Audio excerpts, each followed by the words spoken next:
भाग 17। भाग 17 में बर्डन किस चीज का है? तो भाग 17 में बर्डन है राजभाषा का। काय का बर्डन है? राजभाषा का।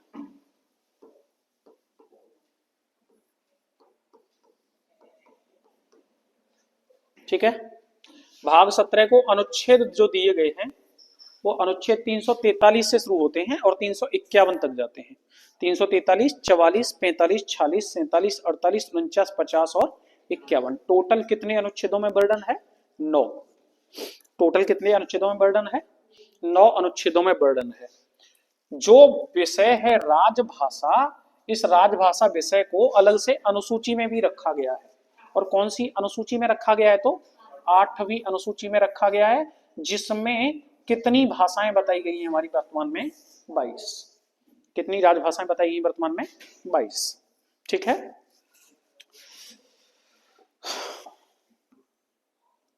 तो भाग 17 का विषय है भाषा, और भाषा भी राजभाषा शब्द है उसमें। भाषा नहीं है, क्या शब्द है? राजभाषा। और राजभाषा को हम देखना चाहें तो हम सबसे पहले इनको अलग अलग देखते हैं क्या चीजें होती हैं। एक होती है राष्ट्रभाषा। राष्ट्रभाषा किसको कहते हैं? किसी भी देश में बोली जाने वाली सबसे ज्यादा जो भाषा होती है, जो फेमस होती है उसमें, उसी को राष्ट्रभाषा कह लेते हैं। पर इस टाइप की कोई भाषा होती नहीं है दुनिया में। ठीक है। एक होती है राज्य भाषा। राज्य और राष्ट्र दोनों में अंतर क्या है? राष्ट्र का मतलब जो देश में प्रचलन में हो, और राज्य का मतलब जो किसी स्टेट में प्रचलन में हो। जो किसी स्टेट में सबसे ज्यादा प्रचलित है उसको राज्य भाषा, और जो किसी देश में सबसे ज्यादा प्रचलन में है उसे क्या कहते हैं? राष्ट्रभाषा। ठीक है। वाकई में राज्य भाषा या राष्ट्रभाषा नाम की कोई चीज नहीं होती है। शब्द होता है राजभाषा। राज्य नहीं होता, क्या होता है? राजभाषा। क्लियर है। तीसरी जो होती है उसको कहते हैं मातृभाषा। मातृभाषा यानी कि किसी क्षेत्र में, मात्र का मतलब क्या होगा? कोई लोकल एरिया। कोई लोकल एरिया जैसे सादाबाद का लोकल एरिया, या हाथरस का लोकल एरिया, या जैसे हम कहते हैं ब्रज भाषा, ये सब क्या है? मातृभाषा है। समझ गए ना? तीनों चीजों में अंतर क्या है? एक होती है मातृभाषा, एक होती है राज्य भाषा, एक होती है राष्ट्रभाषा। अगर किसी लोकल एरिया में कोई प्रचलन में है उसको मातृभाषा कहेंगे, जो किसी स्टेट में प्रचलन में है उसे राज्य भाषा, और जो किसी देश में प्रचलन में है सबसे ज्यादा बहुतायत में उसे राष्ट्रभाषा। लेकिन संवैधानिक तौर पर इन तीनों में से कोई भाषा वैलिड नहीं है। संविधान में जिस भाषा का बर्डन मिलता है वो है राजभाषा। कौन सी है? राजभाषा का मतलब होता है ऑफिशियल लैंग्वेज, और ऑफिशियल लैंग्वेज का मतलब होता है ऐसी भाषा जिसमें उस देश के पेपर वर्क किए जाते हैं। उस देश की कागजी कार्रवाई जिस भाषा में की जाती है उसे हम वहां की क्या कहते हैं? राजभाषा कहते हैं। और भारत में जो कागजी कार्रवाई है वो हिंदी और अंग्रेजी दोनों में की जाती है। हिंदी में भी की जाती है और अंग्रेजी में भी की जाती है। अधिकतर सुप्रीम कोर्ट और हाई कोर्ट की जो कागजी कार्रवाई है वो अंग्रेजी में की जाती है। इसीलिए अंग्रेजी को सहायक राजभाषा कहा जाता है। भारत की राजभाषा है हिंदी। भारत की राजभाषा कौन सी है? ध्यान रखिएगा, भारत की राजभाषा है, न कि राष्ट्रभाषा। राष्ट्रभाषा भारत में कोई नहीं है। ठीक है। भारत की राजभाषा है हिंदी, तथा भारत की सहायक राजभाषा है अंग्रेजी। और सहायक राजभाषा इसलिए बनाई गई है क्योंकि सुप्रीम कोर्ट में और हाई कोर्ट में मेनली काम अंग्रेजी में होते हैं। क्लियर है? कोई दिक्कत इसमें? नेक्स्ट, अगली बात करते हैं।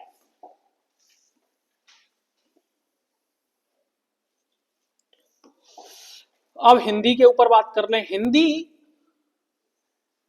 देश की राष्ट्रभाषा होगी, इस तर्क को दो व्यक्तियों ने बड़े स्ट्रांग तरीके से दिया था। एक सबसे अहम योगदान है महात्मा गांधी का, और दूसरे नर्मदा जी का। और इन दोनों ने 1917 में कहा था कि हिंदी भारत की राष्ट्रभाषा होनी चाहिए। होनी चाहिए लेकिन हुई नहीं। ठीक है। हिंदी भारत की राजभाषा होगी, ये कंसेप्ट दिया था किसने? बाल गंगाधर तिलक ने। और वर्तमान में हिंदी भारत की राजभाषा है। अगर ये पूछ ले कि संविधान में हिंदी भारत की राजभाषा है, ऐसी बात सबसे पहली बार तर्क संगत तौर पर किसने कही थी? तो बाल गंगाधर तिलक ने। महात्मा गांधी ने नहीं कही थी, ध्यान रखिएगा। महात्मा गांधी ने इसको राष्ट्रभाषा कहा था। ठीक है, नेक्स्ट अगली बात। इसीलिए प्रथम राजभाषा आयोग जो आया वो किसके नियंत्रण में आया था? बाल गंगाधर तिलक। पहला राजभाषा आयोग किसकी सिफारिश पर या किसके नियंत्रण में आया था? तो वो बाल गंगाधर तिलक के में। प्रथम राजभाषा संबंधित संयुक्त समिति के जो अध्यक्ष थे वो गोविंद बल्लभ पंत थे। ध्यान रखिएगा दोनों क्वेश्चनों को। पहला राजभाषा आयोग बाल गंगाधर तिलक के नियंत्रण में आया था और पहला राजभाषा से संबंधित संयुक्त समिति, राजभाषा से संबंधित समिति किसके नियंत्रण में बनाई गई थी? तो गोविंद बल्लभ पंत के में। और आयोग किसके नियंत्रण में बनाया गया था? तो बाल गंगाधर तिलक के में। ठीक है ना। समिति की बात करेगा तो कौन? गोविंद बल्लभ पंत। और आयोग की बात करेगा तो कौन? बाल गंगाधर तिलक। क्लियर है? नहीं, तिलक थे, तिलक ही है। राजभाषा राजभाषा आयोग के अध्यक्ष शायद बीजी खैरी है मेरे ख्याल में। राजभाषा आयोग के अध्यक्ष बीजी खैर है।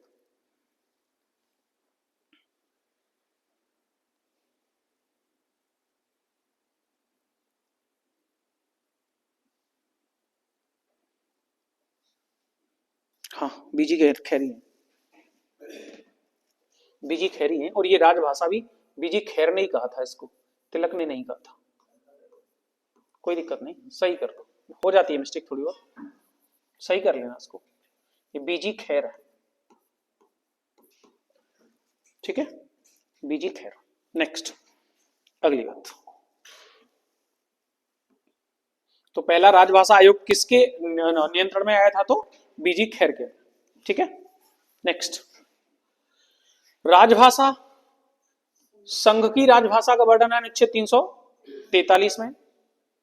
राजभाषा आयोग का वर्णन है 344 में। और राज्य की राजभाषा का वर्णन है 300। संघ की राजभाषा 343, राजभाषा आयोग 344 और राज्य की राजभाषा 300। क्लियर है? नेक्स्ट प्राथमिक शिक्षा की भाषा। प्राथमिक शिक्षा समझते हैं ना, 1 से 5 तक की। प्राथमिक शिक्षा की भाषा का वर्णन कहां है? अनुच्छेद 350 के क में, है ना। इसी को क्या कहा जाता है इस बारे में?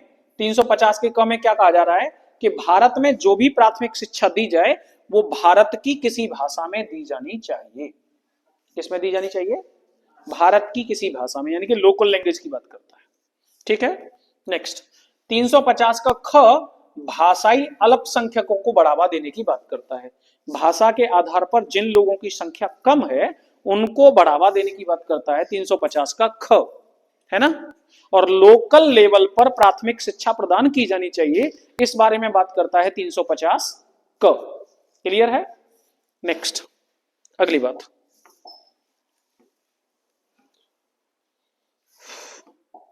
ये छठी नहीं है, 8वीं है।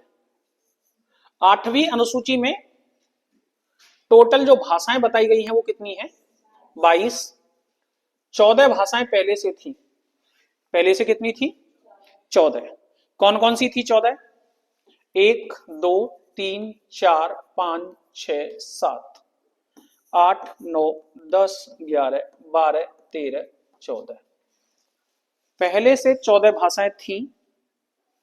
8 भाषाएं बाद में जोड़ी गई। 14 और 8 कितनी हो गई? 22। पहले जोड़ी गई एक कौन सी? सिंधी। फिर जोड़ी गई 3 नेपाली, मणिपुरी और कोंकणी। और फिर जोड़ी गई 4 बोडो, डोंगरी, मैथिली और संथाली। ठीक है ना। असमिया, बांग्ला, गुजराती, हिंदी, कन्नड़, कश्मीरी, मलयालम, मराठी, उड़िया, पंजाबी, संस्कृत, तमिल, तेलुगु और उर्दू, है ना। टोटल मिलाकर के भारत में कितनी भाषाएं हैं वैलिड या मान्यता प्राप्त या 8वीं अनुसूची में जिनका वर्णन है? तो कितनी है? 22। 8वीं अनुसूची में पहले कितनी भाषाएं थी? 14। बाद में कितनी जोड़ी गई हैं? 8। क्लियर है? एक और क्वेश्चन यहां से पूछ लेता है, जैसे हमने बताया था अभी 345 में बर्डन है राज्य की राजभाषा का, है ना? 343 में काय का बर्डन है? संघ की राजभाषा का। 344 में राजभाषा आयोग का और 345 में राज्य की राजभाषा का बर्डन है। जैसा कि 345 में राज्य की राजभाषा का बर्डन है, तो वहीं से कुछ चीजें पता चलती हैं कि राज्य की राजभाषा का बर्डन है, तो इसी तरीके से यानी कि यूपी की भी कुछ राजभाषाएं होंगी। ये क्वेश्चन कई बार यूपी पुलिस में, एसआई में, पीएससी वगैरह में सब जगह पूछा गया है। यूपी की पहली राजकीय भाषा कौन सी है? तो यूपी की पहली राजकीय भाषा है हिंदी। भारत की भी पहली राजकीय भाषा कौन सी है? तो हिंदी है। अब एक क्वेश्चन अलग पूछा गया था, यूपी की दूसरी राजकीय भाषा कौन सी है? यूपी की दूसरी राजकीय भाषा कौन सी है? उर्दू है। ठीक है, इसको भी पूछ लिया गया कई बार। क्लियर है? कोई दिक्कत है इसमें? ठीक है ना? तो 8वीं अनुसूची में कितनी भाषाओं का वर्णन है वर्तमान में? 22। पहले कितनी थी? 14। 14 पहले कौन कौन सी थी? ये सब लिखी हुई है, असमिया, बांग्ला, गुजराती, हिंदी, कन्नड़, कश्मीरी, मलयालम, मराठी, उड़िया, पंजाबी, संस्कृत, तमिल, तेलुगु और उर्दू। बाद में जो जोड़ी गई है 8, वो कौन कौन सी हैं? एक जोड़ी गई सिंधी, नेपाली, मणिपुरी, कोंकणी, नेपाली, मणिपुरी, कोंकणी और बोडो, डोंगरी, मैथिली और संथाली। ध्यान रखिएगा, इन 22 को रखता है, ये आपको पता रहनी चाहिए। और इन 22 को रखता है, जैसे 4 ऑप्शन देगा और 4 में से 3 देगा इनमें से और 1 देगा अलग से, और पूछ लेगा निम्न में से कौन सी भाषा का बर्डन 8वीं अनुसूची में नहीं है। या 1 देगा इनमें से और 3 देगा अलग से, पूछ लेगा कौन सी भाषा का बर्डन 8वीं अनुसूची में है। ठीक है ना? तो इसलिए यहां से क्लियर करके रखिएगा इसको। नेक्स्ट, अगला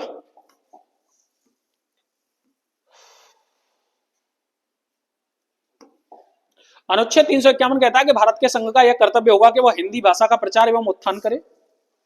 कौन कह रहा है ये बात? हिंदी भाषा का प्रचार करे एवं उसका उत्थान करे, ये बात कौन कह रहा है? 351। ताकि वह भारत की मिश्रित संस्कृति के सभी अंगों के लिए अभिव्यक्ति का माध्यम बन सके। भारत की जितनी भी संस्कृतियां हैं उन सभी संस्कृतियों का क्या बन सके? माध्यम बन सके। क्योंकि भारत में संस्कृति बहुत है, मुस्लिमों की अलग संस्कृति है, हिंदुओं की अलग संस्कृति है, हिंदुओं में भी तमाम तरीके की अलग अलग संस्कृतियां हैं। तो उन संस्कृतियों को मिश्रित रूप दिया जा सके, इसके लिए कौन सी भाषा को प्रमोट करने की बात की जाती है? हिंदी को, ना कि राष्ट्रभाषा के रूप में, केवल प्रमोट करने की बात की जाती है, ताकि सभी संस्कृतियों में क्या हो सके? मेल हो सके। ठीक है? और ये बात कहां की जाती है? अनुच्छेद 351 में। 14 सितंबर 1949 को हिंदी को भारत की राजभाषा घोषित किया गया था। ये मोस्ट इंपोर्टेंट क्वेश्चन है बेटा, बहुत बार पूछा गया है। हिंदी भारत की राजभाषा कब बनी थी? तो 14 सितंबर 1949 को, और इसी की याद में प्रत्येक वर्ष 14 सितंबर को हिंदी दिवस मनाया जाता है। हिंदी दिवस कब मनाया जाता है? 14 सितंबर को। और भारत में हिंदी दिवस किसकी याद में मनाया जाता है? तो 14 सितंबर 1949 को भारत की राजभाषा घोषित किया गया था हिंदी को। ठीक है? और हिंदी को भारत की राजभाषा घोषित किया गया था, इसका अनुमोदन किससे लिया गया था? आयंगर महोदय से। ठीक है? कोई दिक्कत यहां तक? क्लियर है? तो हिंदी के उत्थान की बात का वर्णन कहां है? हिंदी के उत्थान की बात का वर्णन कहां है? अनुच्छेद 351 में। और अगर क्वेश्चन ऐसे करके पूछ लेता है कि भारत की राजभाषा हिंदी है, ये वर्णन कहां है? 343 में। और किसी भी राज्य की राजभाषा क्या होगी, इसका वर्णन कहां है? 345 में। ठीक है ना? और राजभाषा आयोग बनाया जाएगा, ये वर्णन कहां है? 344 में। क्लियर है? भारत की भाषाओं का वर्णन कौन सी अनुसूची में है? 8वीं में। कितनी भाषाएं बताई गई हैं? 22। पहले की भाषाएं कितनी थी? क्लियर है? कोई दिक्कत तो नहीं है? कोई दिक्कत तो नहीं है यहां तक? चलिएगा, राजभाषा आयोग जो पहली बार बनाया गया था, वो किसकी अध्यक्षता में बनाया गया था? बाल गंगाधर खेर, बीजी खेर की अध्यक्षता में। किसकी अध्यक्षता में? बीजी खेर की अध्यक्षता में। हिंदी को किसने पहली बार राष्ट्रभाषा कहा था? महात्मा गांधी। अगर महात्मा गांधी ऑप्शन में ना हो तो नर्मदा जी ने। किसने कहा था? क्लियर है क्वेश्चन? कोई दिक्कत तो नहीं? चलिएगा नेक्स्ट। यहीं पर भारत की शास्त्रीय भाषाओं की बात कर ली जाती है। क्या बताते हैं अभी? भारत की शास्त्रीय भाषाओं की बात कर ली जाती है। संविधान के अनुसार अभी वर्तमान में शास्त्रीय भाषाओं की संख्या 6 है, लेकिन शास्त्रीय भाषाएं 11 की जा रही हैं, ऐसा संशोधन हो जाए नहीं चल रहा है, उस पर बात डिस्कशन चल रहा है। ठीक है, 6 हो चुकी हैं, वो पहले से हैं, बाकी जो भी हो गई होंगी, अगर बढ़ भी गई होंगी तो उसको करंट में पढ़ ले जा। ठीक है ना, 6 रही हैं ऐसी भाषाएं जो 1500 ईसा पूर्व या इससे पहले की हैं, उन्हीं को क्या कहा जाता है? शास्त्रीय भाषा कहा जाता है। ठीक है, जैसे कि तमिल, तमिलनाडु की। तमिल कहां की? मोस्ट इंपोर्टेंट क्वेश्चन है, बहुत बार पूछता रहता है इसको। तमिल कहां की? तमिलनाडु की। मलयालम मोस्ट सबसे ज्यादा इंपोर्टेंट, इन भाषाओं में सबसे ज्यादा इंपोर्टेंट। मलयालम कहां की? केरल की।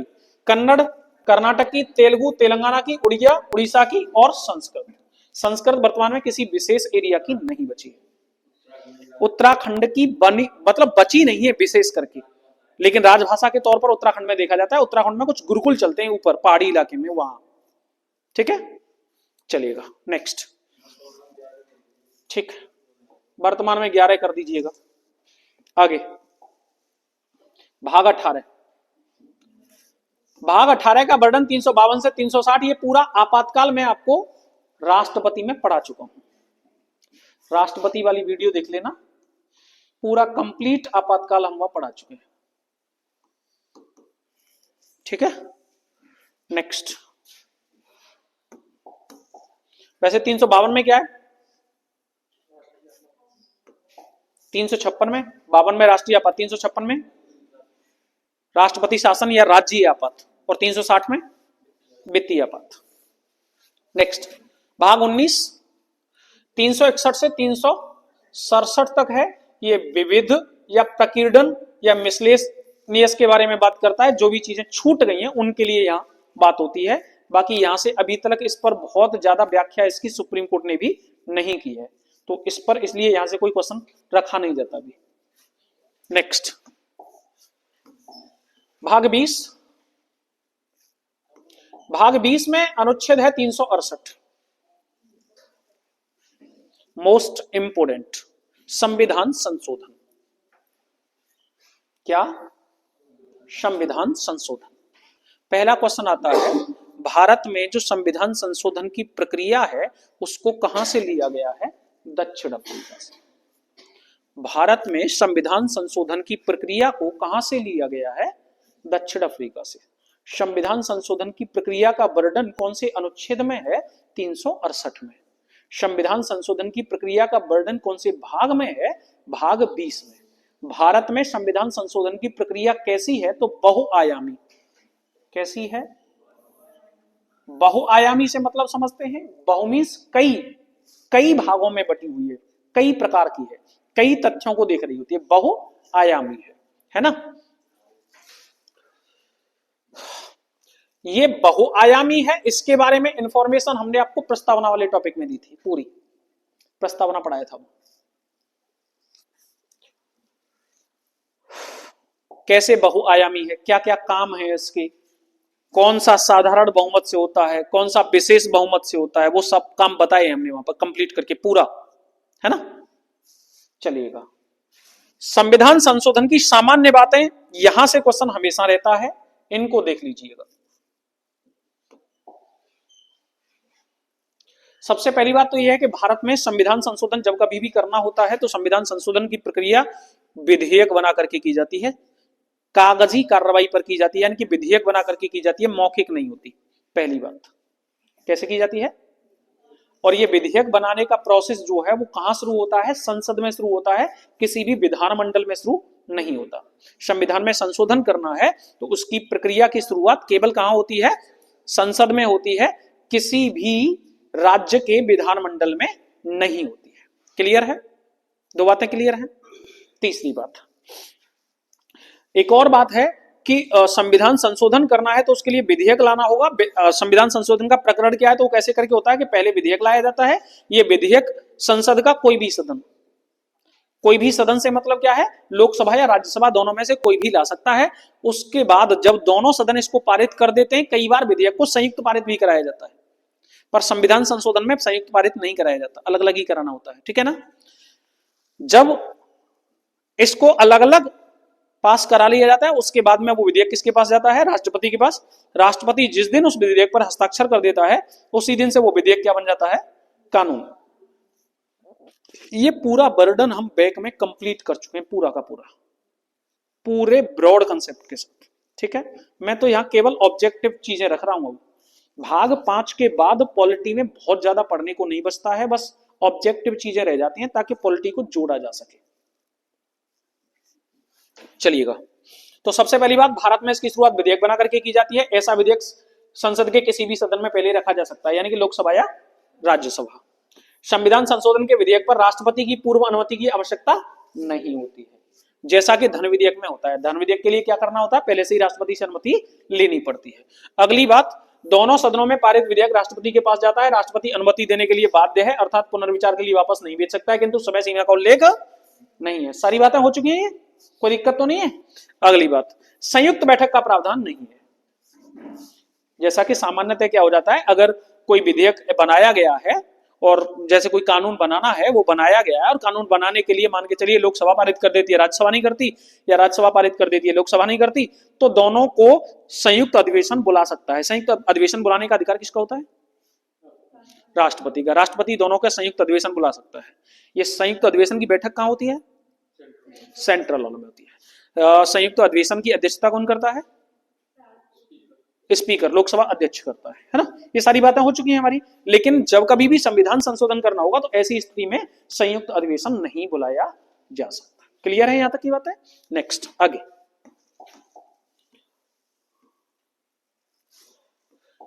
भारत में जनमत संग्रह की भी व्यवस्था नहीं है। जनमत संग्रह का मतलब समझ गए ना, सभी लोगों से वोट डलवा करके भारत में कर लिया जाए ऐसा, तो ये तो संभव ही नहीं है। भारत ऐसा देश विशाल, यहाँ तो गांव के मुखिया है, वोट डालवे की बात आ जाए तो गड़बड़ है जाए। गांव को मुखिया तो बहुत बड़ी बात है कि प्रधान का तो तुम पता ही कागज होते हैं, दे ठर्रा और दे बोतल, तो यहाँ तो पता नहीं काका भी को। खैर, नेक्स्ट, संविधान संशोधन की शुरुआत केंद्र सरकार कर सकती है। केवल कौन कर सकता है, सबसे पहली बात मैंने यही बताई थी ना, केवल केंद्र सरकार यानी कि संसद के द्वारा किया जा सकता है, किसी भी राज्य के विधानमंडल के द्वारा नहीं किया जा सकता, यानी कि राज्य सरकारें ये काम नहीं कर सकती। संविधान संशोधन का न्यायिक पुनरावलोकन किया जा सकता है। ये इंपोर्टेंट क्वेश्चन है, पीसीएस वगैरह में पूछ लेता है इसको। क्या संविधान संशोधन का न्यायिक पुनरावलोकन हो सकता है, यानी कि क्या जो संविधान का संशोधन हुआ है उसकी जांच हो सकती है, तो बिल्कुल हो सकती है साहब, लेकिन अमेरिका में नहीं हो सकती। इसीलिए तो अमेरिका का संविधान कठोर संविधान है, या तो वहां परिवर्तन होगा ही नहीं, और एक बार हो गया तो फिर उसमें संशोधन होगा ही नहीं, ठीक है ना। नेक्स्ट, अगला, अब क्वेश्चन बहुत ज्यादा इंपोर्टेंट से यहां से आते रहे हैं, प्रमुख संविधान संशोधनों को लेकर के। मेन जो संविधान संशोधन है ना, उन पर बात कर लें। अब तक के जितने भी मेन संविधान संशोधन है, भारत में सबसे पहला संविधान संशोधन 1951 में हुआ था। बेटा ये बहुत क्वेश्चन पूछा गया है। भारत का सबसे पहला संविधान संशोधन कब हुआ था, 1951 में। भारत का सबसे पहला संविधान संशोधन कब हुआ था, 1951 में क्या कहा गया था कि मौलिक अधिकारों में समानता के अधिकार के तहत उत्पन्न चुनौतियों से कमजोर वर्गों के लोगों को बचाने के लिए विशेष प्रावधान लाई गई थी। मौलिक अधिकारों में जो संरक्षण दिया जाता है एससी एसटी वर्ग को, वो कहां से दिया गया है, यहीं से दिया गया है। मौलिक अधिकारों में संरक्षण, क्वेश्चन केवल इतना पूछ ले कि मौलिक अधिकारों में संरक्षण कहां से दिया गया है, तो प्रथम संविधान संशोधन से, ठीक है। दूसरा संविधान संशोधन 1952 में हुआ था। इसमें संसद में राज्यों का क्या प्रतिनिधित्व होगा, राज्यों के प्रतिनिधित्व का मतलब है लोकसभा और राज्यसभा। तो लोकसभा में तो राज्यों का प्रतिनिधित्व होता नहीं है, किसमें होता है, राज्यसभा में। मेनली किसमें होता है, राज्यसभा में। लेकिन बाद में चल करके क्या कर दिया गया, लोकसभा में भी सीटें बांट दी गई है ना अलग अलग सब राज्यों के लिए। तो ये बात कहां से निर्णय लिया गया था, दूसरे संविधान संशोधन 1952 से, ठीक है। सातवां संविधान संशोधन 1956, ये मोस्ट इंपोर्टेंट है बेटा, कई बार पूछा गया है। सातवां संविधान संशोधन कब हुआ था, 1956 में। और इस संविधान संशोधन का मुख्य कारण क्या था, राज्य पुनर्गठन आयोग का आना। बहुत बार आया हुआ क्वेश्चन है। राज्य पुनर्गठन आयोग कब आया था? 1956 में। संविधान में किसके द्वारा जोड़ा गया था? 7वें संविधान संशोधन के द्वारा। ठीक है, जिसके द्वारा भारत में राज्य बनाए गए थे। और इसके द्वारा भारत में कितने राज्यों का प्रावधान लाया गया था? बताओ फटाफट से। राज्य पुनर्गठन आयोग के द्वारा भारत में राज्यों की संख्या कितनी बताई गई थी? 14। ठीक है ना। दूसरी बात, संघ राज्य क्षेत्र का प्रावधान इसमें तय किया गया था। लोकसभा राज्यसभा में विधानसभा सीटों का पुनर्वितरण यही किया गया था। नेक्स्ट, मेनली इसको जाना जाता है इसके लिए, किसके लिए? राज्य पुनर्गठन आयोग के लिए। ठीक है, नेक्स्ट अगला,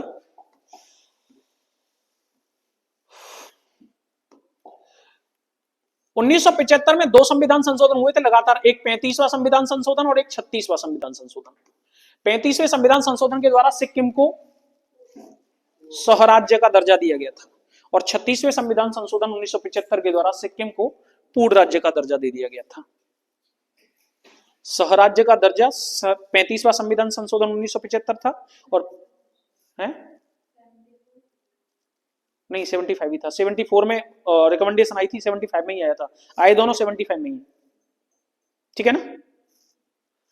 और 36वां संविधान संशोधन 1975 सिक्किम को पूर्ण राज्य का दर्जा दे दिया गया। ठीक है। 40वां संविधान संशोधन 1976, इसमें अनुच्छेद 297 में प्रावधान यह किया गया तक कि अनंत आर्थिक क्षेत्र घोषित कर दिए जाएंगे। अनंत आर्थिक क्षेत्र का मतलब SEZ, स्पेशल इकोनॉमिक जोन। मैंने उस दिन भी आपको बताई थी स्पेशल इकोनॉमिक जोन क्या होता है। कोई भी ऐसा एरिया जो किस फसल या किस उद्यम के लिए ज्यादा अच्छा है, उस एरिया को सरकार चिन्हित कर लेती है तथा उस एरिया को लोगों से या तो लीज पर या खरीद लेती है। उस एरिया के लिए नए नए प्रोडक्शन लाने के लिए सरकार अपना पैसा निवेश करती है। ठीक है। नेक्स्ट, संविधान संशोधनों में सबसे ज्यादा इंपॉर्टेंट है 42वां संविधान संशोधन 1976। 42वें संविधान संशोधन 1976 को हम लघु संविधान के नाम से भी जानते हैं। ये क्वेश्चन ऐसे करके कई बार पूछा गया है, किसे लघु संविधान या मिनी कॉन्स्टिट्यूशन कहते हैं? तो 42वें संविधान संशोधन को, इसे इंदिरा गांधी के संविधान के नाम से भी जाना जाता है क्योंकि इस समय इंदिरा गांधी का बोलबाला बहुत ज्यादा हैवी था। इंदिरा गांधी के जो दिमाग में बातें आ रही थी उनको जमीनी स्तर पर उतारने के लिए वो हर काम कर रही थी, जो उसे करना चाहिए वो भी और जो उसको नहीं करना चाहिए वो भी। ठीक है। आप पाएंगे कि भारत में प्रधानमंत्री का चुनाव प्रत्येक 5 वर्ष बाद होता है, लेकिन ये वो पहला सत्र था जहां भारत में उस चुनाव को भी 6 वर्ष का कर दिया गया था। बाद में 1978 में जाकर के इस कंसेप्ट को हटा करके दोबारा से 5 वर्ष किया गया था। तो मैं ये कह सकता हूं कि जो 42वां संविधान संशोधन 1976 है, जो इंदिरा गांधी के द्वारा लागू किया गया था, इसमें बहुत सारी अच्छाइयां हैं, बहुत सारी, लेकिन कुछ जातियां भी हैं।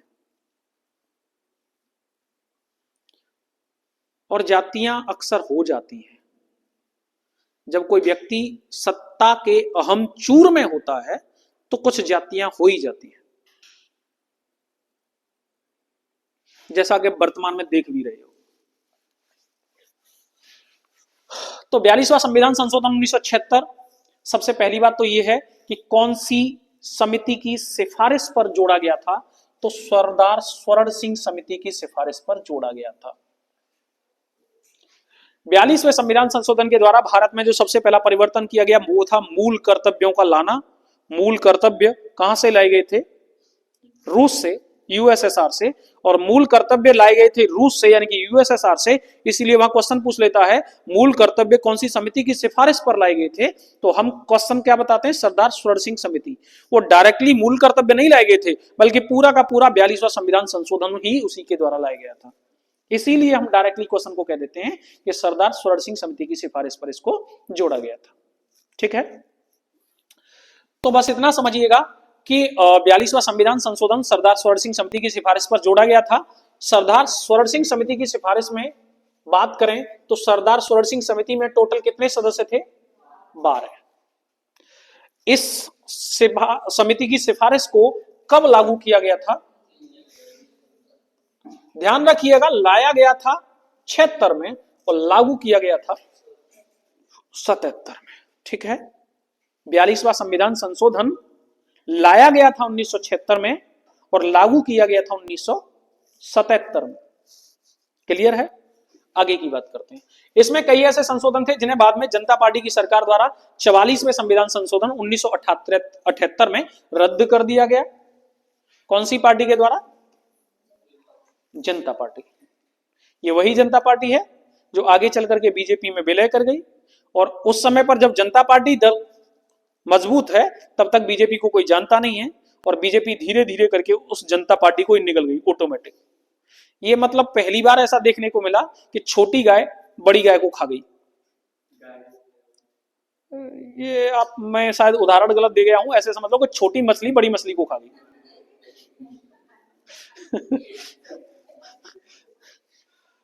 तो 44वें संविधान संशोधन 1978 के द्वारा रद्द कर दिया गया, और उसमें रद्द किया गया सबसे पहला काम वही था कि जो चुनाव 6 साल बाद होने थे, 6 साल के लिए कर दिया गया था, उसको दोबारा से 5 साल पर ला करके रोक दिया गया था। इसके द्वारा जो सबसे पहली चीज जोड़ी गई थी वो थे मूल कर्तव्य। भाग कौन सा? 4 का। अनुच्छेद कौन सा? 51 का। मूल कर्तव्य कहां से लाए गए थे? रूस, यूएसएसआर से। और कौन सी समिति की सिफारिश पर लाए गए थे? सरदार सुरत सिंह समिति। क्लियर है यहां तक? कोई दिक्कत इसमें? अगली बात, दूसरा इसमें जोड़ा गया सबसे ज्यादा इंपॉर्टेंट जो आता है अब यहां से, प्रस्तावना में 3 शब्द जोड़े गए। कितने शब्द जोड़े गए? 3। नंबर 1 पंथनिरपेक्ष, नंबर 2 समाजवाद, और नंबर 3 अखंडता। इस पर मैंने डिटेल दी थी आपको प्रस्तावना में पूरी। नंबर 1 पंथनिरपेक्ष, नंबर 2 समाजवाद और नंबर 3 अखंडता। इन्हें केशवानंद भारती बनाम केरल राज्य 1973 के निर्णय के आधार पर जोड़ा गया था कि प्रस्तावना संविधान का अभिन्न अंग है। यह भी क्वेश्चन बहुत बार पूछता रहता है कि प्रस्तावना संविधान का अभिन्न अंग है, ये किस वाद के द्वारा तय हुआ था?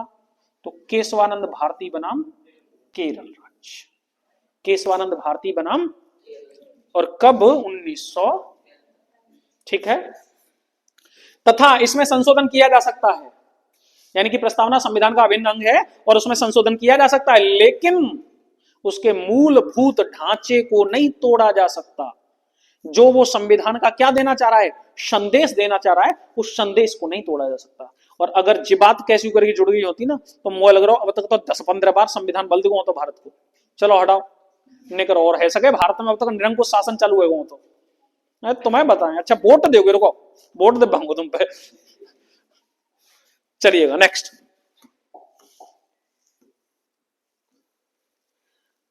तीसरी बात जो उसमें जोड़ी गई, बहुत बड़ा विधेयक है, बहुत बड़ा, इतना बड़ा संविधान संशोधन है कि लघु संविधान कह रहे हैं तो आप समझ ही जाओगे कितना बड़ा है। सारी चीजें नहीं पढ़ाई जा सकती, लेकिन मेन मेन जो क्वेश्चन आ जाते हैं वो। तीसरी बात जो उसमें जोड़ी गई वो ये थी, लोकसभा और विधानसभा का कार्यकाल 5 वर्ष से बढ़ाकर के कितना कर दिया गया। लेकिन आगे चल करके 1978 में 44वें संविधान संशोधन 1978 में क्या कर दिया गया, इसको दोबारा से 5 वर्ष। ये क्वेश्चन सीधा सीधा डिक्टो लाइन पूछ लिया है, डिक्टो लाइन एसएससी ने पूछ लिया है। किस संविधान संशोधन के द्वारा कार्यकाल का विधानसभा और लोकसभा का कार्यकाल 1 वर्ष बढ़ा दिया गया था? 42वें। और किसके द्वारा घटा दिया गया? 44। ठीक है। अगली बात, यह तो बहुत ही खतरनाक काम है। राष्ट्रपति को अनुच्छेद 74 के तहत मंत्रिपरिषद की सलाह से कार्य करने के लिए बाध्य कर दिया गया। पहले लिखा हुआ था क्या? पहले राष्ट्रपति महोदय हुआ करते थे जीजाजी। जीजाजी मतलब राष्ट्रपति मंत्रिपरिषद की सलाह से कार्य करेंगे, लेकिन कार्य करने के लिए बाध्य नहीं है। उनकी बात को माने ना माने इसके लिए बाध्य नहीं है। तो मतलब क्या है, अभी कुछ है उस व्यक्ति के अंदर, कुछ थोड़ी ताकत है, कुछ तो ताकत है। लेकिन इंदिरा गांधी ने जीजाजी को बना दिया फूफा जी। 1 सेकंड में क्या किया, राष्ट्रपति मंत्रिपरिषद की सलाह से ही कार्य करेंगे, बस एक ही जोड़ा और राष्ट्रपति का खेल खत्म। राष्ट्रपति का पूरा खेल तमाम कर दिया एक ही ने। ठीक है ना। चलिए, तो राष्ट्रपति को कहां, राष्ट्रपति की शक्तियों को किस अनुच्छेद में बाध्य किया गया है? 74 में। और कौन से संविधान संशोधन के द्वारा बाध्य किया गया? तो 42वां संविधान संशोधन 1974 के द्वारा। ध्यान रहेगी ये बात, ठीक है। नेक्स्ट, अगली बात जो इसके द्वारा जोड़ी गई वो थी डीपीएसपी में नए अनुच्छेद जोड़ दिए गए थे। राज्य के नीति निर्देशक सिद्धांतों में नए अनुच्छेद जोड़े गए थे। एक जोड़ा गया था 39 का क, समान न्याय एवं निःशुल्क विधिक सहायता।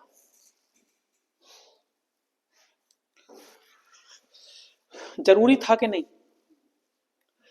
मैं जब कभी भी 42वें संविधान संशोधन 1976 को पढ़ता हूं तो मुझे कई बार ऐसा लगता है कि इस लेडीज ने कर क्या दिया ये।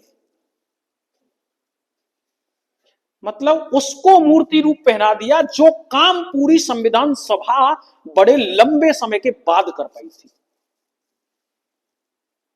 उस पूरे संविधान को और इस तरीके से परिवर्तन किया उसमें कि किसी का कुछ दबे न, किसी का कुछ नुकसान न हो। एक आध चीज को छोड़ करके, एक आध अपवाद है बस। और मजे की बात यह है कि अब तक जितने भी संविधान संशोधन हुए हैं उन सभी संविधान संशोधनों में सबसे तीव्र गति से पारित होने वाला संविधान संशोधन 42वां संविधान संशोधन है। केवल 24 घंटे में अब उसकी डिक्टेटरशिप, अब आप उसका शासन संभालने की कंडीशन समझिए कि उसने केवल 24 घंटे में संविधान संशोधन करवा दिया, पास, विधेयक पास 24 घंटा। यहां तो 4-4 साल लग जाते हैं। जीएसटी बिल सबसे पहली बार 2008 में लाया गया था, 8 में, 7-8 में, और पास भयो कब जाके, समझ रहे हो? यहां तो नेक नेक से काम करवे में, और उस लेडी की ताकत समझ रहे हो? 24 घंटे में ऐसा खेला कर दिया उसने कि पूरा संविधान उलट पुलट कर दिया, पूरा संविधान, और किसी भी चीज को टच नहीं किया। कोई नई चीज, मतलब नई चीजें जोड़ी भी तो ऐसी जोड़ी कि जो जिंदगी भर के लिए याद रह जाए। मौलिक कर्तव्य, अरे जब राज्य तुम्हारे प्रति ड्यूटी देता है तो तुम नहीं दोगे राज्य के प्रति ड्यूटी? होने चाहिए थे कि नहीं? उसने एक एक चीजें, समान न्याय और निःशुल्क विधिक सहायता, ये कंसेप्ट यहीं से निकल करके आया है। और इसी के आधार पर आज के दौर में बहुत छोटी छोटी, वो बात अलग है कि लोग ऑटोमेटिक खुद ही उलझनों में उलझना चाहते हैं तो मरें, उसका कोई उपाय नहीं है।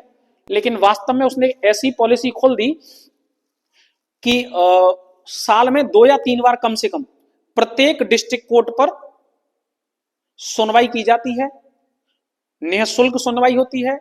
आप दोनों पक्ष राजी हैं, वहां जाकर के बस अपनी अनुमति लिख करके दे दीजिए कि हम दोनों राजी हैं, फैसला करना चाहते हैं, वहां से ऑटोमेटिक आपका केस विड्रॉ करा दिया जाता है। कितनी बड़ी सुविधा है। अब किसी को बिल्कुल ही मरना है तो मरो, उसका कोई इलाज नहीं है। नेक्स्ट, दूसरी बात, अनुच्छेद 43 का उद्योगों के प्रबंधन में कर्मकारों की भागीदारी। कितनी इंपॉर्टेंट बात थी उस समय से, बहुत इंपॉर्टेंट बात थी। और 48 का सबसे इंपॉर्टेंट, मैं समझता हूं एजुकेशन का मतलब यह नहीं है कि आपकी नौकरी लग गई। एजुकेशन का मतलब यह है कि नौकरी लगे ना लगे, लेकिन आने वाले समय में आप कुछ ऐसा करके जाएंगे, कुछ तो ऐसा करके जाएंगे कि पूरी दुनिया आपको याद रखेगी। पर्यावरण संरक्षण के बारे में उस दौर तक कोई सही तरीके से बोल नहीं पा रहा था, और इंदिरा गांधी ने पर्यावरण संरक्षण के लिए उसी दौर में, सोचिए कितनी अग्रगामी थी वो, उसी दौर में पर्यावरण संरक्षण के लिए, वनों को बचाने के लिए और वन्य जीवों की रक्षा करने के लिए अलग से कानून बना दिया था 48 को। उस दौर में कोई 2 शब्द जनसंख्या नियंत्रण पर बोल नहीं पा रहा था कि भारत की जनसंख्या नियंत्रित की जाए, किसी भी देश की, भारत की छोड़ो, किसी भी देश की जनसंख्या नियंत्रित की जाए। केवल जनसंख्या नियंत्रण की बातें कहीं चल रही थी तो वो चाइना में। इस लेडीज ने बात की, केवल बात नहीं की, इन्होंने केवल, इंदिरा गांधी ने केवल बात नहीं की, कानून बनाया, और इतना खतरनाक कानून बनाया। कानून बनाना बड़ी बात नहीं है, लागू कर दिया, हम दो और हमारे भी दो, बस। और मैं बता रहा हूं, अगर ये कानून के चलते इंदिरा गांधी को ना मारा जाए और अगले केवल एक सत्र ही काट जाए ना वो, अगला केवल एक सत्र ही, तो मुझे नहीं लग रहा कि जो आज भारत के सामने विकट परिस्थिति है जनसंख्या की, ये उभर के भी आए। एक आज के लोग हैं, जनसंख्या नियंत्रण से घबरा सब रहे हैं, जनसंख्या अनियंत्रित है भारत में, काम करवे की हिम्मत काउ की ना है रही, कहा करे जाए क्या? अरे पगला गए होगा, वो कंसेप्ट लेकर के आए, हम तो हमारे दो का नारा लाए थे, वो बाद में लागू उन्होंने ही करवा दिया था, उन्होंने नसबंदी तक शुरू करा दी थी, वो मारी गई उसी के चक्कर में। नहीं, वो मारी उसी चक्कर में गई थी, इंदिरा गांधी ने किया था, और उसी के चक्कर में पंजाब में डिबेट हुआ था। चलिएगा नेक्स्ट, अगली बात, अनुच्छेद 368 के तहत संविधान संशोधन की शक्ति में संसद पर कोई सीमा नहीं रहेगी, यानी कि अनुच्छेद 368 के तहत संसद जो चाहे संविधान में संशोधन कर सकती है, सुप्रीम कोर्ट उसे बाध्य नहीं कर सकता है। यह भी बात कहां से लाई गई थी? 42वें संविधान संशोधन 1976 से। लेकिन इस बात को काटा अभी, इसी बात का फायदा उठाए थे प्रधानमंत्री नरेंद्र मोदी जी, जो मैंने बताया था उस दिन आपको, कॉलेजियम सिस्टम को समाप्त करके सुप्रीम कोर्ट में क्या करना चाह रहे थे, अपने अपने वो जज चुनने के चक्कर में थे ना, उस प्रोसेस को सुप्रीम कोर्ट ने तवाल कर दिया। संविधान में संशोधन कर ले, उधर मत आओ, न्याय भी जरूरत ना है, निकरो निकरो, ध्यान है जो पढ़ाया था उसमें, ठीक है ना। चलिएगा नेक्स्ट, तो ये हमारा 42वां संविधान संशोधन हो गया। अब हम बात करते हैं 44वें संविधान संशोधन 1978 की। 44वां संविधान संशोधन 1978 क्या है? जीवन या व्यक्तिगत स्वतंत्रता, प्रेस की स्वतंत्रता को सुनिश्चित किया जाता है। मोस्ट इंपोर्टेंट क्वेश्चन है, प्रेस की स्वतंत्रता या जीवन की स्वतंत्रता का मोल किस संविधान संशोधन में तय किया गया है? 44वें संविधान संशोधन में। संपत्ति के अधिकार को मूल अधिकारों से हटा करके कानूनी अधिकार बना दिया गया। पहले कहां था? अनुच्छेद 32 में था, अभी कहां ले आए? अनुच्छेद 31 में था, बिल्कुल सही। और अब कहां लेकर के आ गए? अनुच्छेद 300 के क में। नेक्स्ट, अनुच्छेद 352 के तहत आंतरिक अशांति शब्द के स्थान पर, मोस्ट इंपोर्टेंट क्वेश्चन, पहले आंतरिक अशांति के आधार पर अनुच्छेद 352 का प्रयोग होता था, लेकिन इन्होंने इस शब्द को हटा करके इसकी जगह एक नया शब्द गढ़ा, जिस शब्द का नाम था सशस्त्र विद्रोह। जब तक सशस्त्र विद्रोह नहीं होता है तब तक अनुच्छेद 352 का प्रयोग नहीं किया जा सकता, ठीक है। नेक्स्ट, अगला 69वां संविधान संशोधन 1991, दिल्ली को राष्ट्रीय राजधानी क्षेत्र घोषित कर दिया गया। कई बार पूछा गया क्वेश्चन है, एसएससी वगैरह में, दिल्ली पुलिस में भी पूछा गया क्वेश्चन है, दिल्ली को राष्ट्रीय राजधानी घोषित यानी कि एनसीआर कब घोषित किया गया है? दिल्ली को राष्ट्रीय राजधानी क्षेत्र एनसीआर कब घोषित किया गया है? 1991। तथा दिल्ली के लिए विधानसभा सीटों की संख्या कर दी गई कितनी? 70। और दिल्ली से कितने मंत्री चुने जाएंगे? 7। 73वां संविधान संशोधन 1992, 11वीं अनुसूची 73वें संविधान संशोधन 1992 के द्वारा जोड़ी गई थी। और पंचायती राज को क्या दिया गया था? संवैधानिक दर्जा। ये पूरा हम पंचायती राज में पढ़ा चुके हैं, है ना। नेक्स्ट, 74वां संविधान संशोधन 1992, ये भी हम पंचायती राज में पढ़ा चुके हैं। इसके तहत 12वीं अनुसूची जोड़ी गई थी, 73वें के द्वारा 11वीं और 74वें के द्वारा 12वीं। 11वीं अनुसूची में पंचायती राज और 12वीं अनुसूची में नगर पालिका, ठीक है। नेक्स्ट,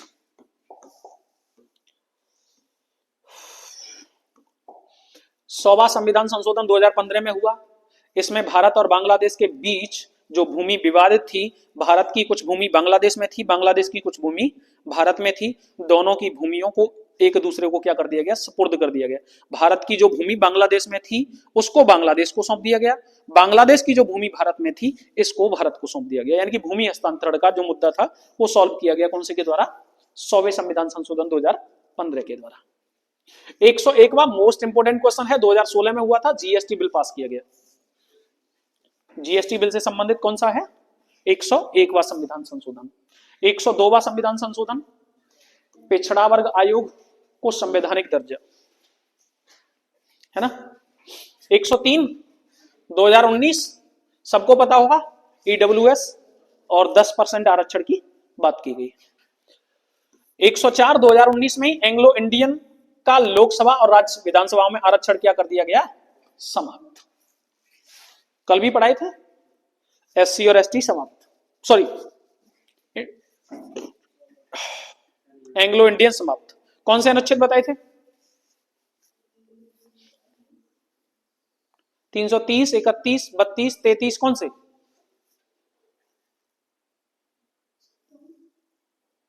एंग्लो इंडियन, बिल्कुल सही। चलिएगा नेक्स्ट, आगे 105वां संविधान संशोधन 2021 में हुआ। सामाजिक एवं शैक्षणिक रूप से पिछड़े वर्गों के राज्यों की सूची को अनुमति दी गई है। और अभी 106वां हुआ था 2023 में। लोकसभा और विधानसभा में महिलाओं की संख्या आरक्षित कर दी गई है।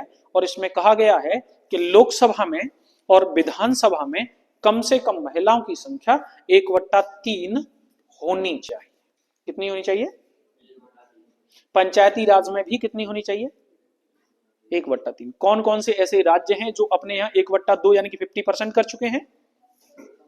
राजस्थान और बिहार। नेक्स्ट,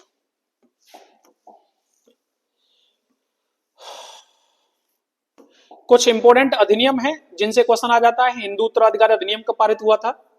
1956 में। इसमें संशोधन कब हुआ है? 2005 में। कब हुआ है?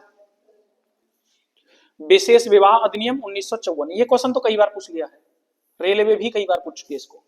विशेष विवाह अधिनियम 1954।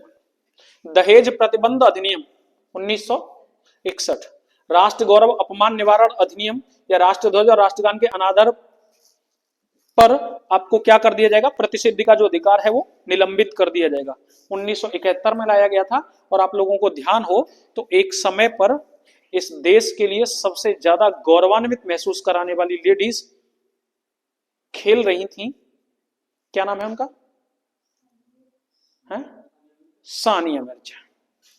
और विवाद खड़ा हो गया था यहीं से। सानिया मिर्जा जीत करके आई थी और जीत के जश्न में उनका एक वीडियो वायरल हो गया था।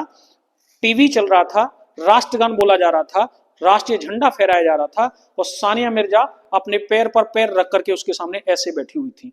वो पोज बड़ा वायरल हुआ था और उनके खिलाफ मुकदमा भी लग गया था इसी चक्कर में। वो यही अधिनियम था, इसके अपमान के विरुद्ध। ठीक है, नेक्स्ट।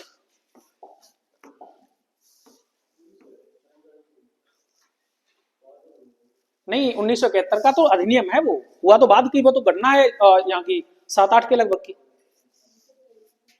अरे 71 में तो नियम बना है भाई, वो 71 में तो वो पैदा भी नहीं हुई होगी। वो तो नियम है 71 में तो। चलिए नेक्स्ट, भाग 21। अनुच्छेद 369 से 392 तक बर्डन है। बर्डन है इसमें अस्थायी चीजों का। अस्थायी और स्थायी में अंतर समझते हैं ना? स्थायी का मतलब परमानेंटली जिसको रख दिया गया, और अस्थायी का मतलब जिसमें बदलाव की जरूरत है समय के अनुसार। जैसे जैसे समय अनुकूल होता जाएगा वैसे वैसे उसमें बदलाव करते रहेंगे। तो क्या क्या चीजें रखी गई हैं? 369 में संसद राज्य सूची के विषय पर कानून बना सकता है, लेकिन बनाया गया ये कानून केवल 1 साल के लिए वैलिड होगा। ये बात पढ़ा चुके हैं हम पहले ही, है ना? यानी कि फेरबदल की आवश्यकता होगी। यानी कि जिन चीजों को टेम्परेरी रखा गया है उनको यहां रखा गया है। जैसे 370, बात समझ गए ना? अब लोग कहते हैं कि 370 हटा दिया। अरे उसका हटना लाजमी था भाई, उसका हटना लाजमी था। बस हटाया किसने, इसका टैग ले जाओ, क्या दिक्कत है? लेकिन उसका हटना लाजमी था। अब कुछ बेवकूफ कहते हैं कि ओहो नेहरू के चक्कर में 370 बन गया। अरे निहायती बेवकूफ हो। जब तुम्हारे हाथ कुछ नहीं रहेगा तब क्या करोगे? पूंछ पकड़ करके? उस पूंछ को पकड़ करके इस देश को सुपुर्द करने का काम नेहरू को जाता है। तो 370 जम्मू कश्मीर 26 अक्टूबर 1947 को लाया गया था और 26 नवंबर 1957 तक संरक्षण में रखना था। 1957 के बाद संरक्षण समाप्त हो गया और भारत के एक अभिन्न अंग के तौर पर देखा जाने लगा। बात यही तय हुई थी, ये तय हुई थी हम केवल संरक्षण देंगे 10 साल। 10 साल में अगर तुम अपने आप को इतना स्ट्रांग कर लेते हो कि दूसरे देश के समक्ष खड़े हो जाओ विपरीत में, तो हम तुमको आजाद कर देंगे, और नहीं कर पाते हो तो फिर भाई साहब तुम हमारे और हम तुम्हारे। यही बात है वहां 10 साल बाद की, ठीक है ना। और इसीलिए कहते हैं कि जम्मू कश्मीर भारत का एक अभिन्न अंग है, ठीक है ना। नेक्स्ट 371 वर्तमान में समाप्त है। 392 राष्ट्रपति की पावर है, ये हम पूरी पढ़ चुके हैं। राष्ट्रपति की कितनी पावर है राष्ट्रपति में। नेक्स्ट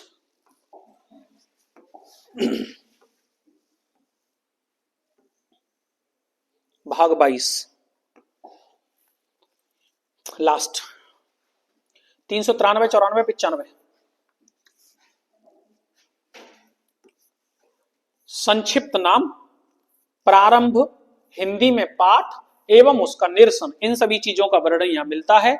इसके बारे में वर्णन हमको बहुत पहले ही पढ़ा जाया जा चुका है। 361 के तहत संक्षिप्त नाम, राष्ट्रपति और राज्यपाल का संरक्षण मिलेगा। राष्ट्रपति को यहां संरक्षण दिया गया 72 के तहत और राज्यपाल को संरक्षण दिया गया 161 के तहत, और दोनों चीजें हम राष्ट्रपति में कंप्लीट कर चुके हैं।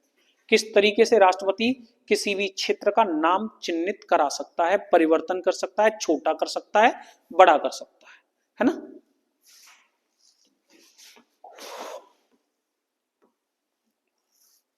362 जो अनुच्छेद है वो वर्तमान में क्रियाशील नहीं है, निरसित हो गया है, क्योंकि इसमें राजा और महाराजा जो थे उनको छूटें थी, और वर्तमान में भारत में कोई राजा महाराजा नहीं बचा है। 363 भारतीय राजाओं या अंतरराष्ट्रीय संधि पर न्यायालय नहीं बोल सकता है। भारतीय राजाओं पर सुप्रीम कोर्ट नहीं बोलेगा, लेकिन वर्तमान में तो कोई बचा ही नहीं, तो एक कंसेप्ट तो खत्म।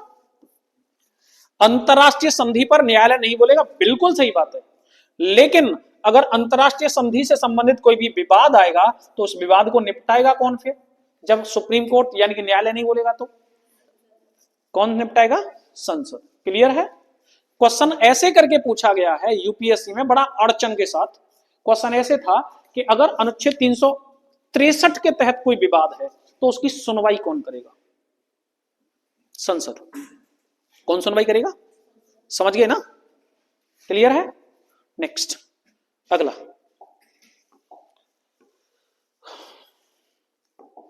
364 महापत्तन यानी कि बंदरगाह की बात हो रही है। वायुपत्तन यानी कि जितने भी भारत के बंदरगाह हैं और जितने भी भारत के क्या हैं वायु या उद्यान हैं, हाँ, वे सब के सब किसके अधीन होंगे, केंद्र सरकार के अधीन होंगे। तथा 365 में इनके विषय पर राज्यों को दिशा निर्देश कौन देगा, केंद्र सरकार ही देगा। किनके विषय पर, समझ गए ना, बंदरगाह और वायुपत्तनों के विषय पर, ठीक है ना, एयरपोर्ट है ना। अगली बात 366 में परिभाषा दी गई है, एआई कौन होगा, ऋण कैसे आएगा, उधार कैसे दिया जाएगा, अनुदान कैसे दिया जाएगा, चंदा कैसे दिया जाएगा, शुल्क कैसे दिया जाएगा, टैक्स कैसे दिया जाएगा। और यहां इस सब्जेक्ट से लेकर के कभी भी आपके लिए क्वेश्चन आता नहीं है, और इस सब्जेक्ट के क्वेश्चन आपको पढ़ने हैं तो भारत सरकार की प्रत्येक साल एक बुक आती है इकोनॉमिक सर्वे, उसको पढ़ डालिए, जो आपसे पढ़ी जाएगी, है नहीं है, ये टॉपिक ही आपका नहीं है, मतलब बात ही है। चलिए नेक्स्ट 367 इसमें भी मिसलीनियस की बात की जाती है। 379 में महाराष्ट्र और गुजरात को विशेष राज्य का दर्जा दिया गया है। किस किस को, महाराष्ट्र को और गुजरात को। कौन से में, 379 में महाराष्ट्र को और गुजरात को।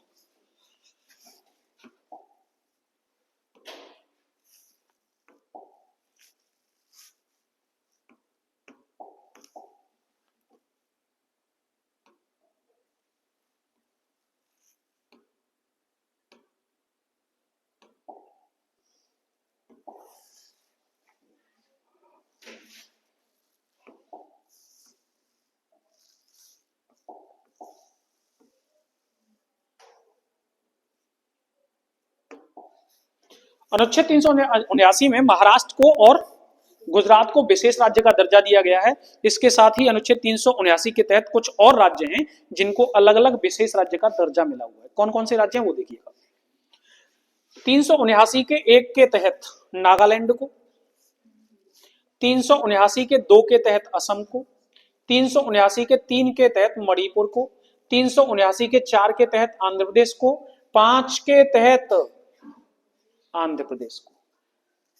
अब आप कहोगे दोनों कैसे?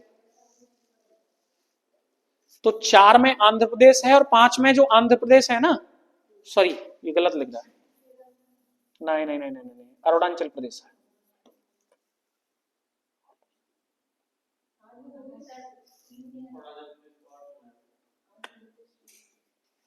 कुछ भूल रहा है, मेरे दिमाग से निकल रही है कोई चीज।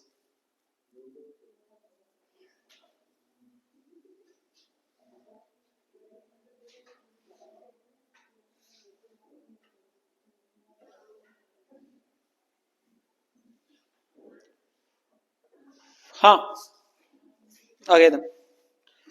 तो जो 379 के 5 में जो है बात, वो आंध्र प्रदेश की है, लेकिन आंध्र प्रदेश की यूनियन की बात है। यूनियन का मतलब है साथ में तेलंगाना सहित बात है, ठीक है ना। 379 के 6 में सिक्किम, 7 में मिजोरम, 8 में अरुणाचल प्रदेश, 9 में गोवा और 10 में कर्नाटक।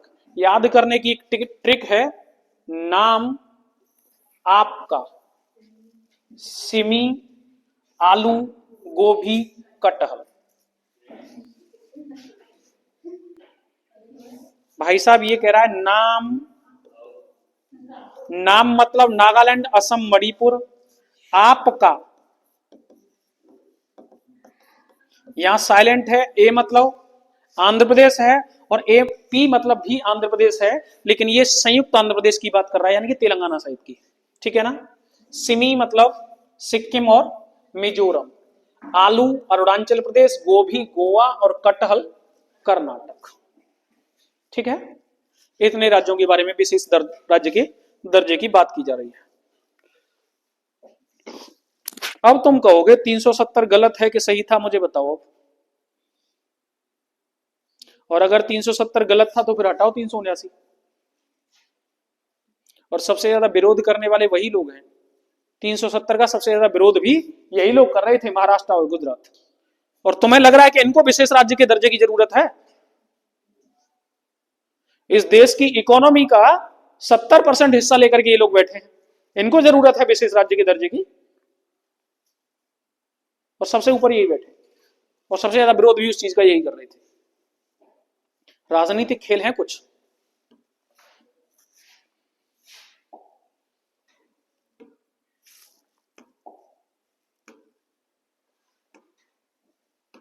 अरे क्या हो गया भाई?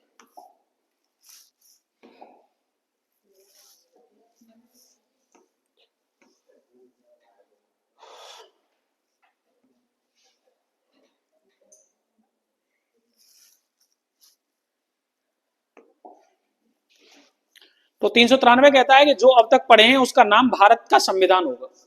जो कुछ भी अब तक पीछे पढ़ के आए हो उस सब का नाम क्या होगा? और ये बात कहां लिखी हुई है? 393 में, ठीक है। 394 कहता है कि जो अब तक पढ़े हैं उसका नाम भारत का संविधान होगा और उसके लागू होने की तिथि 26 नवंबर 1949 होगी, जिस दिन 116 अनुच्छेदों को लागू कर दिया गया था। तथा दूसरी तिथि 26 जनवरी 1950 होगी, जिस दिन पूरा संविधान लागू कर दिया गया था, ठीक है। 394 का क कहता है राष्ट्रपति संविधान का ओरिजिनल वर्जन इंग्लिश को कन्वर्ट करा करके हिंदी में देगा, और ये हिंदी में कराया भी गया था। और कब कराया गया था? 58वां संविधान संशोधन 1987 के द्वारा, ठीक है। अगली बात 395 कहता है संविधान लागू होते ही इसमें पहले के सभी कानून और अधिनियम, इस देश में जो पहले के सभी कानून और अधिनियम जो लागू होंगे वो ऑटोमेटिक समाप्त हो जाएंगे यदि संविधान के विरोध में होंगे। अगर संविधान के समर्थन में होंगे तो लागू रहेंगे, ठीक है। जैसे आईपीसी की धारा, ये सब कहां से थी? सीआरपीसी की धारा सब वहीं से तो थी, पहले से अब तक लग रही थी ना वो, क्योंकि वो विरोध नहीं कर रही थी इसका, इसके समर्थन में थी, ठीक है ना। मुस्लिमों में 3 तलाक वाला मुद्दा, हिंदू मैरिज एक्ट, ये विरोध में नहीं थे। जैसे ही विरोध में आए, जैसे ही चीजें अनुकूल लगने लगी कि इससे तो महिलाओं का क्या हो रहा है, शोषण हो रहा है, तुरंत क्या कर दिया गया? समाप्त, ठीक है ना। चलिएगा नेक्स्ट। अब महत्वपूर्ण बाद, यहां से क्वेश्चन कई बार पूछ लेता है। एक के गोपालन बनाम मद्रास बाद कब हुआ था? 1950 में, और काय से संबंधित था? जीवन के अधिकार से। ठीक है। शंकरी प्रसाद सिंह बनाम भारत संघ 1951 मौलिक अधिकारों में सबसे पहला संशोधन। ठीक है। बेरूबारी बाद 1960 अनुच्छेद 3 से संबंधित था। नए या पुराने राज्यों के नाम, सीमा, क्षेत्रफल, इन सभी में परिवर्तन किया जा सकता है। हम ये पढ़ भी चुके हैं भाग 1 में। गोलकनाथ बनाम पंजाब राज्य 1967 ऐसे ही करके पूछ लेता है। गोलकनाथ बाद जो है वो कौन सी स्टेट से है? तो पंजाब से। और काय से संबंधित मुद्दा था? संपत्ति का अधिकार। ठीक है। केशवानंद भारती बनाम केरल राज्य 1973 काय से संबंधित मुद्दा था? तो मूलभूत ढांचा। और कौन सा मूलभूत ढांचा? तो प्रस्तावना से। काय से संबंधित था? मूलभूत ढांचा मतलब किससे? प्रस्तावना से। मेनका गांधी बनाम भारत संघ, ये क्वेश्चन कई बार पूछा गया है। मेनका गांधी बनाम भारत संघ का विवाद कब छिड़ा था? 1978 में, और ये भी जीवन के अधिकार को लेकर के था। मिनर्वा मिल्स बाद 1980 संविधान के मूल ढांचे में परिवर्तन से संबंधित था। ये भी इंपोर्टेंट है। एम के खान बनाम शाह बानो केस 1985 समान नागरिक संहिता, है ना। इंदिरा साहनी बाद 1992 पिछड़ा वर्ग आरक्षण। एसआर बॉम्बई बनाम भारत संघ 1994 समान नागरिक संहिता, इसको याद रखिएगा। एम नागराज बाद 2006 पदोन्नति में आरक्षण। प्रकाश सिंह बादल बनाम भारत संघ 2007 पुलिस सुधार, अभी भी पूछ लिया गया था कुछ समय पहले। श्रेया सिंघल बाद 2015 में काय से संबंधित था? अभिव्यक्ति की स्वतंत्रता, ये भी पूछ लिया गया था। क्वेश्चन ऐसे करके आया था, अभिव्यक्ति की स्वतंत्रता से संबंधित कौन सा विवाद है? श्रेया सिंघलावत। नेक्स्ट।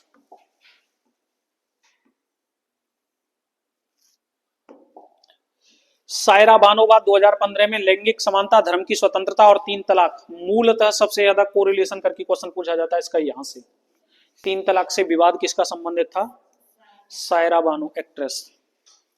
और लास्ट एडीआर बाद 2019 का इससे संबंधित है। चुनाव के लिए जो बॉन्ड थे उनका पेमेंट सरकार नहीं खोल रही है, उसी से संबंधित मुद्दा है। ठीक है। पॉलिटी हुई समाप्त।